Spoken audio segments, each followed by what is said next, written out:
In the previous part, we finished reading the size code, the load index, the speed rating, and the alternative notations. Now we turn to the identification systems. Example 1.11 explains the U.S. DOT number, DOT, DNZE, ABCD 1309, shown in Figure 1.4. The letters DOT mean the tire meets U.S. federal standards. DN is the plant code. Here the Goodyear Dunlop plant in Wittlich, Germany. ZE is the mold code. ABCD is the manufacturer code. And 1309 means week 13 of the year 2009. Example 1.12 reads the Canadian number, DOT, B3CD, E52X, 2112. B3 is Michelin in Bridgewater. CD is the mold code. E52X is the manufacturer code. And 2112 is week 21 of 2012. The maple leaf shows the tire was made in Canada. Example 1.13 explains the European E-mark, mandatory on every tire sold in Europe since July 1997. The mark is the letter E plus a number, set in a circle or a rectangle. That number is the country that approved the tire. For instance, 11 is the United Kingdom. The next two digits give the standard applied. 02 corresponds to EC ER30 for passenger tires, while 00 corresponds to EC ER54 for commercial tires. If a -s suffix follows, the tire also meets an additional noise standard. Table 1.3 lists some common country codes. E1 is Germany, E4 is the Netherlands, E11 is the United Kingdom, and E13 is Luxembourg. Example 1.14 asks us to explain two light truck tire code formats. LT 245, 70, are 16, and 32 by 11.50 are 16 LT. In the first format, LT marks a light truck tire, 245 is the tire width in millimeters, 70 is the aspect ratio in percent, R is radial construction, and 16 is the rim diameter in inches.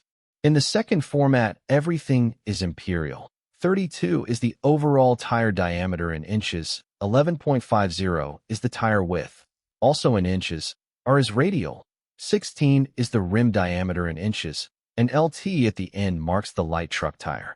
You should be comfortable with both formats, since both are in use on the market. Example 1.15 introduces the UTQG quality grading, 3 rating groups printed on the sidewall. First, treadwear. Grade 100 corresponds to a life of about 32,000 kilometers, and the higher the number, the longer the tire lasts. Second, traction, graded AA, A, B, and C, where AA is the best. Wet traction grade A tires usually have deep tread and dense sipes. Third, temperature, graded A, B, and C, where A is the best and usually goes with low rolling resistance and a stiffer sidewall. Table 1.4 converts the wear grade into estimated life. 200 gives 64,000 kilometers, 300 gives 96,000 kilometers, and 500 gives 161,000 kilometers. Example 1.16 collects the additional symbols commonly found on a sidewall. TL means a tubeless tire, while TT means a tube-type tire. The letter C marks a commercial tire, for instance the code 185 or 14C. The letter B marks bias construction. SFI and SFO tell you which face of the tire must point inward and which outward when fitted.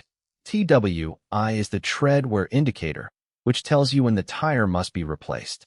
SL means standard load, while XL means extra load. Finally, our F marks a reinforced tire, and an arrow on the sidewall shows the mandatory direction of rotation. If these symbols are ignored during fitting, the tire will not perform as designed. Example 1.17 presents the +1 rule, used when we want a larger rim.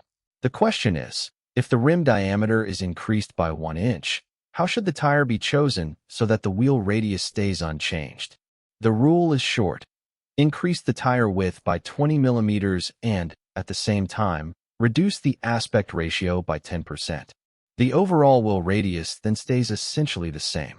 The consequence is a shorter sidewall, so the car steers more sharply and is more stable laterally, but in exchange the ride becomes stiffer and harsher. Figure 1.6 shows a chain of 3 equivalent sizes.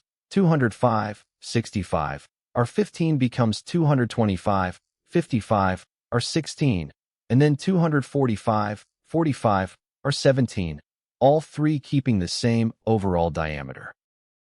Example 1.18 analyses the harm caused by inflating a tire away from the specified pressure. At the correct pressure, about 95% of the vehicle load is carried by the air, only about 5% by the sidewall, and the tire print is optimal. In an underinflated tire, the sidewall carries more of the load, the tire print grows, friction and heat rise sharply, and the risk of tire failure increases. Conversely, in an overinflated tire the air carries an excessive load, the tire print shrinks, and only the center of the tread touches the road, so the ride becomes bouncy and control suffers. Remember this: overheating from incorrect inflation pressure is the most common cause of tire failure.